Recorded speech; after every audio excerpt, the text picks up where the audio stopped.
However, in Isaiah, and I want you to turn to Isaiah chapter 2, Isaiah says in the future there will be one world government. There will be one world government. Isaiah chapter 2, verses 1 to 4. The word which Isaiah, the son of Amos, saw concerning Judah and Jerusalem. So now we know that this future one world government we're about to hear about will be connected to Judah and Jerusalem. Now, why will it be connected to Judah? Because he's trying to tell you that the Jew is Judah. About that in the last days, the mountain of the house of the Lord will be established as the chief of the mountains, and will be raised above the hills, and all the nations will stream to it. And many peoples will come and say, "Come, let us go up to the mountain of the Lord, to the house of the God of Jacob, that he may teach us concerning his ways." So what do we have here? We have God in Judah and in Jerusalem in the last days establishing his house, the house of the Lord. Really, in Jerusalem on the Mount of Zion, it will be raised up above the hills. That is to say, it will be more powerful than all other nations. All nations will stream into it, and many people will come. So this is a one world government in Jerusalem in the future. And people from the world will say, "Come, let us go to the mountain of the Lord, to the house of the God of Jacob, that he may teach us concerning his ways, that we may walk in his paths." The whole world will come under the leadership and authority of the King, who is none other than Messiah. Did you hear that?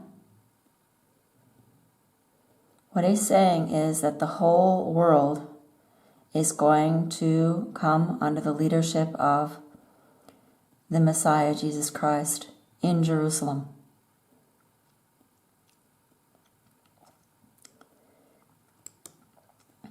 He will judge, verse 4.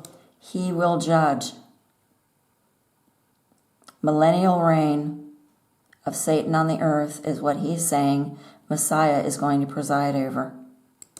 Between the nations, and will render decisions for many peoples or many nations.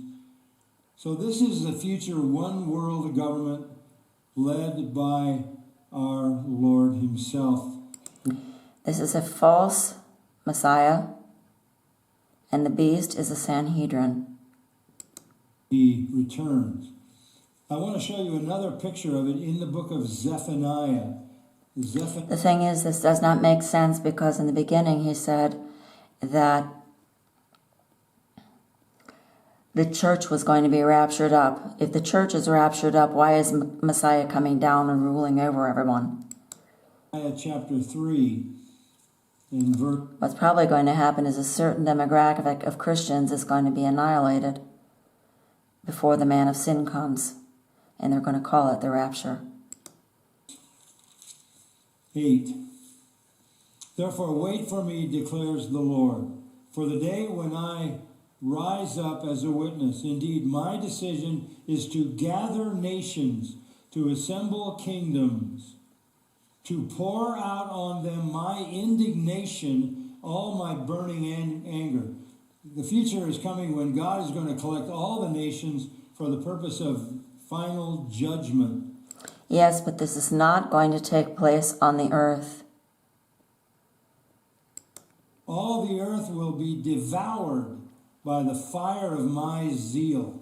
Exactly. The earth will first be destroyed, and then we enter into a realm of eternity.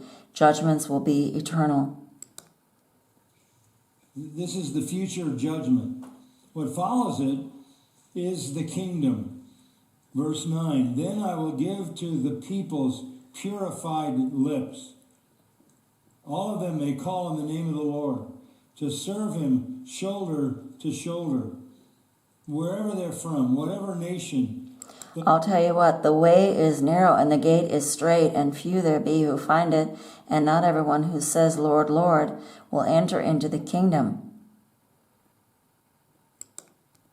Who have been purified who have been cleansed, who have been granted righteousness, will come and call on the name of the Lord and stand together. He calls them in verse 10, my worshipers, my dispersed ones will bring my offerings. In that day you will feel no shame because of all your deeds by which you have rebelled against me. For then I will remove from your midst your proud, exulting ones, and you will never again be haughty. You see, what he doesn't mention is the mark of the beast. That is what's going to separate the wheat from the chaff.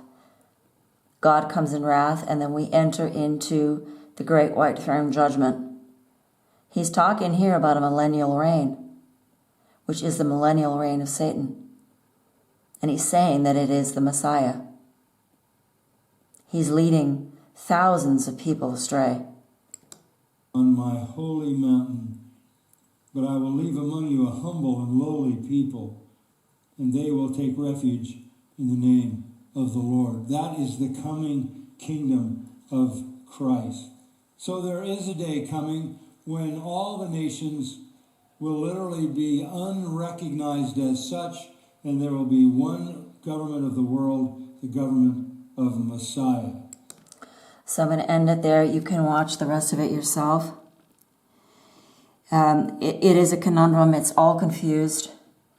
And this is John Macarthur, leader of a huge church, 5,000 members. He does have some good sermons, but this is of major importance because we are in the last days and he's leading his sheep and many, many others astray.